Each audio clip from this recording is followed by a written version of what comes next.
Moi, c'est Jean-François Gagnon.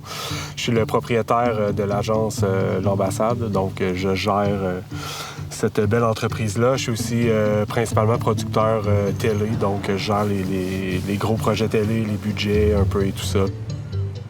Au début, je voyais pas l'innovation dans ce qu'on faisait, mais aujourd'hui, je constate que, point de vue gestion ressources humaines, oui, on innove.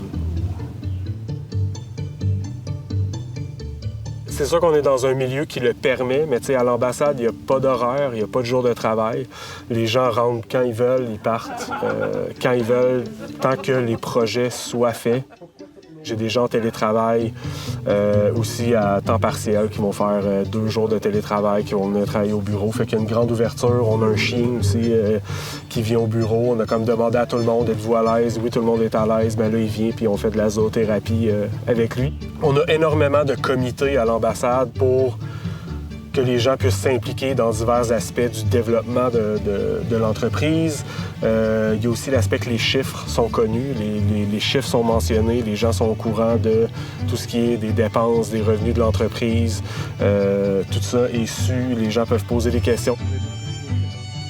À chaque fois que j'engage quelqu'un, je me dis, moi, quand j'avais 25 ans, j'aurais aimé ça, rentrer dans une entreprise, puis que ça soit un milieu hyper ouvert, épanouissant et tout ça. On aurait pu me faire confiance. Puis j'ai l'impression qu'on fait... Les employeurs accordent rarement pleinement confiance aux employés. Je pense que la paresse, c'est vraiment une bonne source de motivation pour innover, en fait.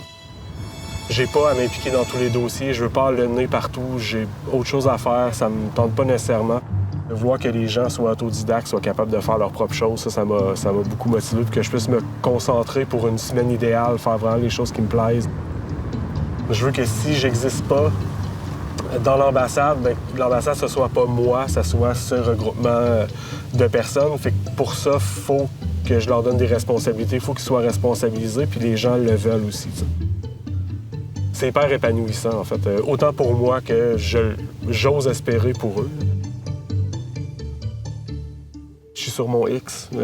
Avec l'ambassade, j'ai vraiment trouvé ce mélange entre l'aspect de gestion puis la créativité. Pour moi, c'est le spot parfait où je voulais être.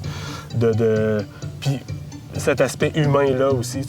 C'est comme si je m'étais acheté des amis. Là. La contrepartie, c'est qu'il y a un stress. Je veux pas, c'est une entreprise, je gère 15 personnes, mais ça le vaut au centuple, là, complètement. Je reviendrai pas en arrière, non.